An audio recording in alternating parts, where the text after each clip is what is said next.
O Comitê de Política Monetária do Banco Central vai divulgar hoje a nova taxa básica de juros no Brasil.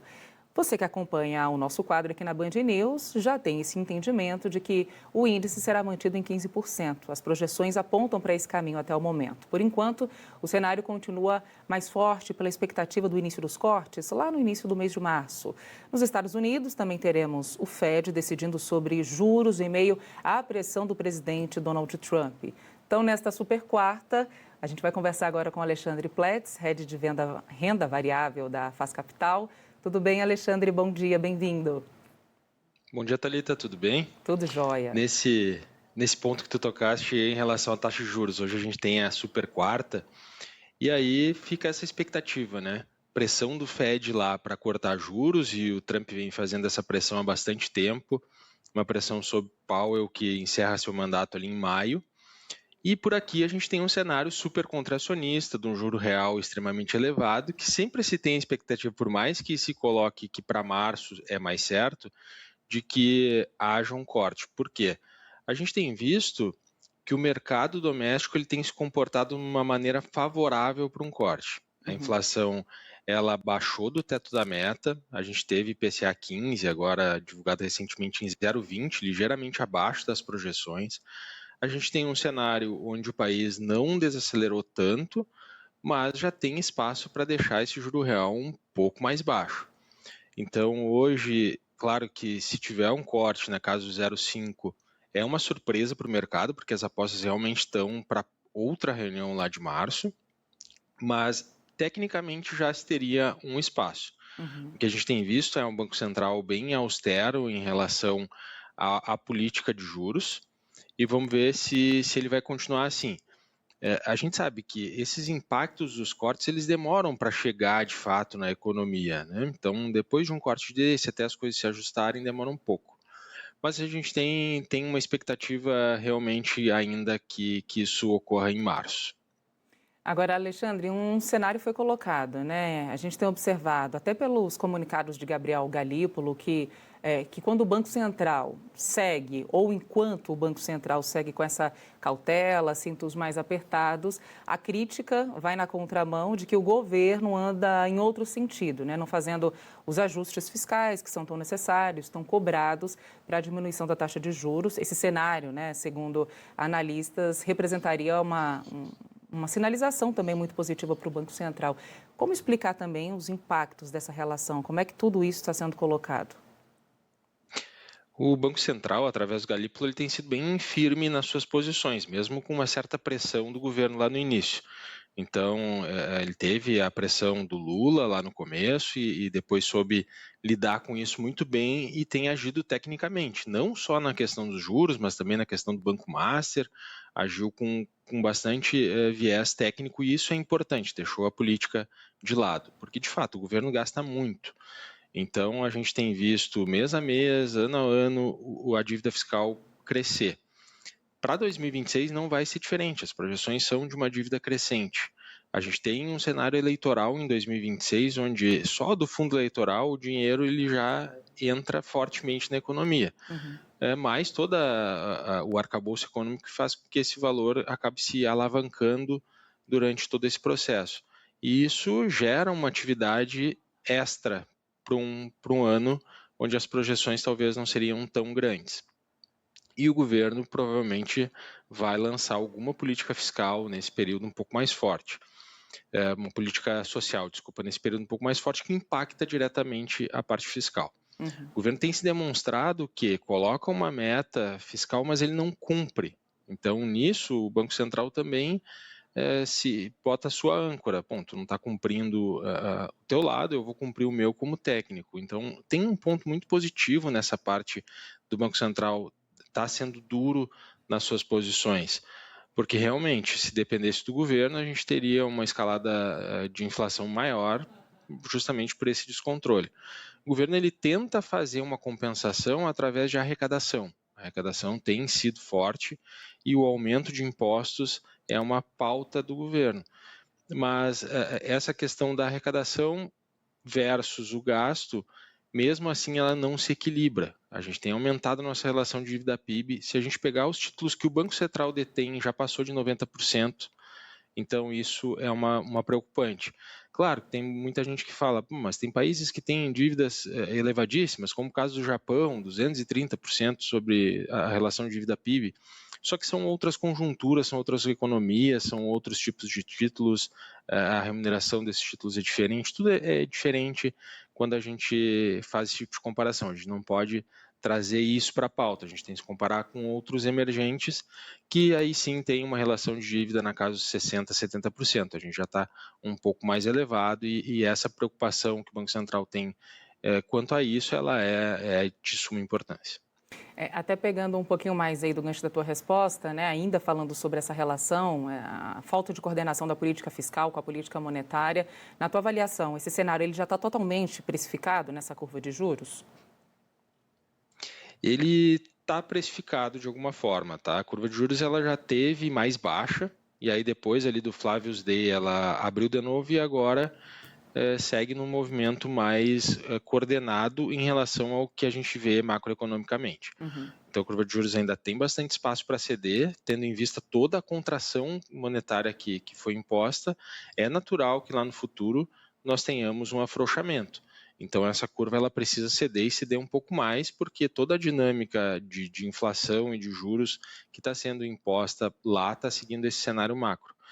Por enquanto, a gente enxerga que os riscos que estavam embutidos na curva de juros em relação à política estão sendo retirados.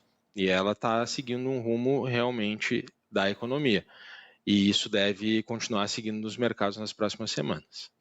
Bom, Alexandre, por ser super quarta, a gente vai falar também da decisão, né, ou pelo menos da expectativa da decisão do Fed. Depois de uma linha de sucessivas quedas no ano passado, nós trouxemos aqui os Estados Unidos cortando, né, por diversas vezes, atingindo a meta que tinha colocado de redução no ano passado. Qual é a expectativa também da decisão da política monetária americana para agora, para esse início de 2026? E aí, por lá, a gente também, como você citou lá no início da tua resposta, esse cenário pressionado pelo presidente americano, né, presidente Donald Trump, e o Banco Central ali, né, tentando buscar o seu espaço. Na tua avaliação, esse cenário político, ele deve pesar muito aí já nessa primeira reunião do Fed? Eu acho que ele não pesa tanto. O Fed ele vem se demonstrado também seguindo a parte técnica. Lá se busca uma meta de 2% de inflação, está acima disso. E o Powell ele é bem categórico em falar que a meta vai ser buscado, doa quem doer. Então, tendo em vista isso, eu acredito que o Banco Central de lá, que é o Federal Reserve, não vai cortar juros através do seu comitê, que é o FONC. Então, são vários órgãos aí que compõem todo esse arcabouço quando a gente trata de política monetária. Eu acredito que ele não vai cortar juros agora e vai deixar para mais adiante. Mas tem contratado em tese, 2 cortes para 2026. Mas acho precoce porque a inflação por lá ainda está acima do centro da meta, que seria esses 2%, e eles perseguem isso com bastante afinco. E por ter essa lógica e por seguir tudo que o Powell vem falar desde o início dos cortes, a gente acredita fortemente na manutenção hoje. Bom, seguindo o mesmo caminho aqui do Brasil, então, né, nessa expectativa. Agora eu queria voltar para o Brasil também, para a gente encerrar aqui o nosso bate-papo, falando que após essa decisão do Banco Central, após a decisão do Copom, que será divulgada hoje, né, só reforçando depois das 6 da tarde, a gente ainda tem uma semana de dados fortes, né? Então, teremos dados do CAGED, PNAD, esses dados que também falam sobre a resiliência do mercado de trabalho, em um ano pré-eleitoral, um ano que começa, né, com essa pegada pré-eleitoral, mas já estamos sentindo alguns reflexos, mudanças. Tivemos ontem os dados do IPCA, então uma semana também com outros cenários super importantes para os próximos comunicados também do Banco Central, né? Esses dados, inclusive, puxando pelo IPCA, vieram dentro do esperado e essas outras agendas, né? Como é que elas chegam também neste momento? O IPCA ele veio um pouco abaixo das projeções. Então, isso foi interessante para um mês que normalmente se vê uma inflação um pouquinho mais acelerada. Foi uma boa surpresa vir um pouquinho abaixo das projeções, veio em 0,20 o IPCA 15 do mês de janeiro. Em relação aos dados de emprego, eles corroboram para um possível corte. Aí, claro, tem todo o aspecto técnico do Banco Central de dar uma adiada nisso para que os reflexos sejam sentidos um pouco mais suaves desse corte durante o ano 2026, pelo caráter eleitoral, principalmente, que eu falei, e os gastos do governo. Uhum. Mas em relação ao emprego, a gente tem realmente um cenário bem favorável em relação ao emprego, porque nós estamos com uma taxa de desemprego baixa, a geração de empregos tem sido adequada e segue as projeções que o mercado tem, inclusive melhores que as projeções que o mercado tem.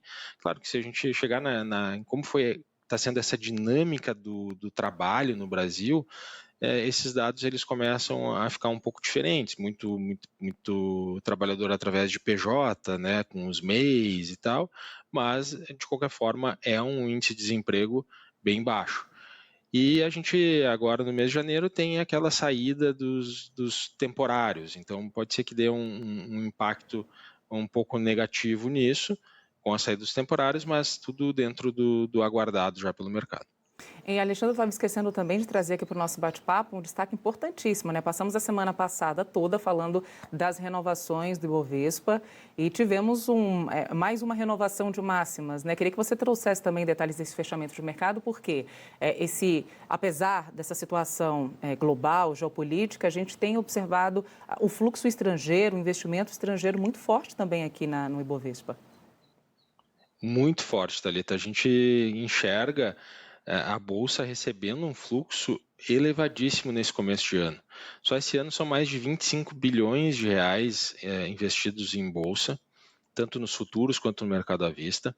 A gente vê a Bolsa acima dos 183 mil pontos, isso é uma coisa inimaginável para quem olhava o mercado lá no começo de 2025, porque o estrangeiro enxergou justamente esse cenário. O Brasil tem um juro real elevado, vai ter que cortar juro, vai ter que estimular a economia.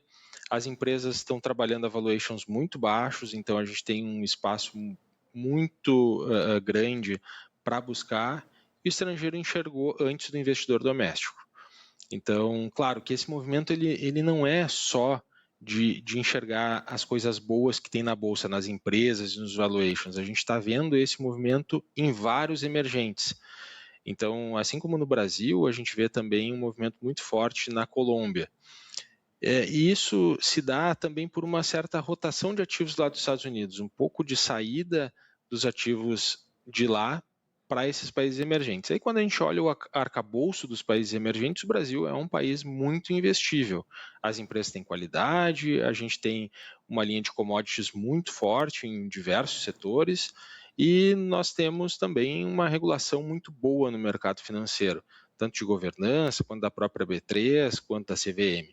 Então, isso atrai muito capital estrangeiro. Politicamente, quando se olha uma eleição do ano que vem, onde vai provavelmente chegar ou direita ou esquerda, acho que não tem espaço para o centro aí, o investidor estrangeiro já sabe dos seus riscos. Uhum. Ele imagina que mantendo um governo como está, não deve piorar tanto, e se trocar o governo a gente vai ter uma política fiscal um pouco mais austera, e ele já sabe como que funciona o centro político do país.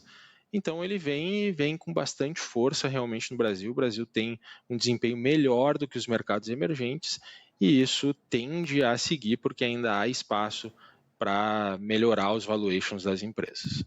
Perfeito, Alexandre Pletz. Obrigada, viu, pela tua participação mais uma vez por aqui e até a próxima. Eu que agradeço, Thalita. Até a próxima. Um abraço. Abraço.